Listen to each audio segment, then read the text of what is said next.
La lucha por la justicia y la verdad en El Salvador continúa. Más de 30 años después del conflicto armado, las víctimas siguen enfrentando la impunidad. Este desayuno conversatorio convocado por la Mesa contra la Impunidad en El Salvador reúne a periodistas para dialogar sobre las graves violaciones a derechos humanos cometidas en el pasado y la importancia de la justicia transicional. Es una actividad que desde la Mesa contra la Impunidad en El Salvador buscamos siempre, mes a mes. Esta vez, digamos, tiene dos partes. Uno, primero contextualizar sobre cuál ha sido el proceso de lucha de la Mesa contra la Impunidad y otros actores importantes para establecer en El Salvador un proceso de justicia transicional, porque no existe una legislación que nos permita establecer ese proceso de justicia transicional. Y la segunda parte es exponer 6 casos, información suficiente sobre cuáles son los obstáculos y cuáles son los avances de estos 6 casos que son crímenes de lesa humanidad. Entre los casos presentados en este encuentro destacan el asesinato de Monseñor Óscar Arnulfo Romero,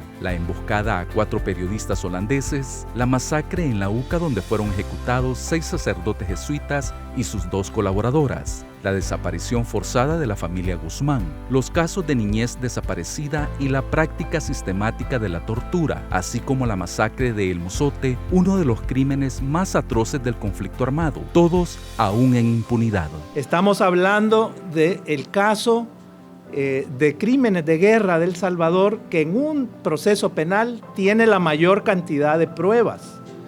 El expediente judicial alcanza cerca de los 40.000 folios de información.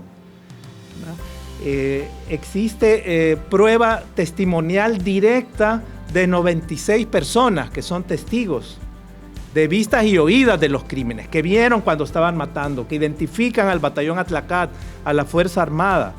Estamos hablando de 7 procesos amplios de exhumaciones que arrojaron restos óseos de casi 300 personas. El 75% de esos restos de las personas asesinadas correspondía a niños y niñas menores de 12 años.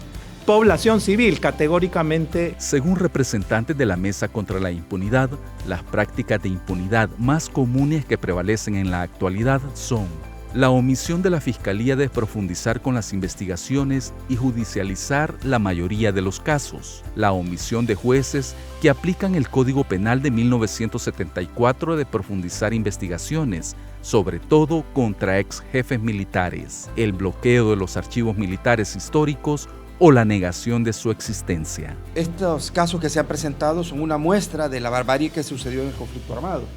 Son crímenes de lesa humanidad y crímenes de guerra. Por lo tanto, si son crímenes, tienen que haber criminales al frente de eso. Y la justicia salvadoreña no ha condenado a ningún criminal de guerra. Hay procesos judiciales avanzados. Hay unos que ya van para vista pública y otros están en otra etapa, otros ni siquiera, solo están en la Fiscalía y la Fiscalía no se atreve a judicializarlo. Este encuentro no solo sirvió para exponer la deuda histórica en materia de verdad y justicia, sino también para reflexionar sobre el papel del periodismo en la construcción de la memoria y la lucha contra la impunidad.